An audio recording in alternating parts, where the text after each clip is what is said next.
Greetings and salutations. Grace unto you and peace from God our Father and the Lord Jesus Christ. This is Wesley Webb, pastor of the Grace Baptist Church in Greater Downtown Metropolitan McBee, South Carolina, and welcome to the Higher Grounds podcast and today's morning minute meditation. I hope you remember the last morning minute meditation that Brother Andy posted from me, where I mentioned how Israel got ahead of God in wanting a king. I believe God was going to give them a king because he was going to establish the lineage through which he would send his son into this world. That lineage was of the tribe of Judah. Israel wanted a king immediately, demanded it be so. God allowed them to install Saul as king, who was of the tribe of Benjamin.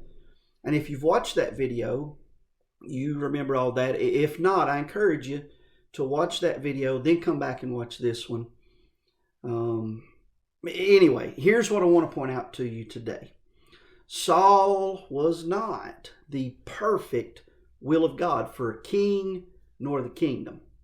David was the perfect will of God for a king and for the kingdom. Now, neither man was perfect. Don't misunderstand, far from it. But look at each man and look at their reigns and look at what God, for lack of a better way of putting it, what God put up with from each one of these men.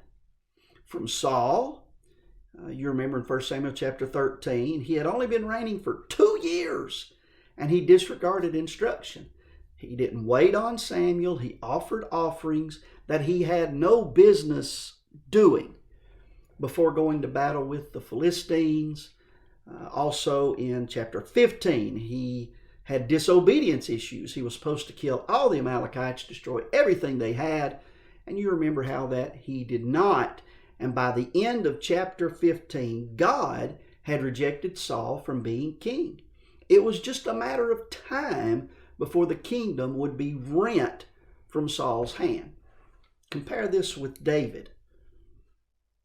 His adultery with Bathsheba. His conspiracy and murder of her husband, one of the best men he had in his army, Uriah the Hittite. And then there was the case of his numbering the people, where his pride got the best of him. Oh, Wes, what are you driving at here? What are you trying to let us see here? Well, I know that we don't look at things the way God looks at things. That being said, in my mind, the things that David did were way worse than the things that Saul did. Yet, in just a few years, God had determined to tear the kingdom from Saul because of 2 instances, whereas God allowed David to remain king right up until he died. Now, don't misunderstand, David did reap, but he remained king. Why is this?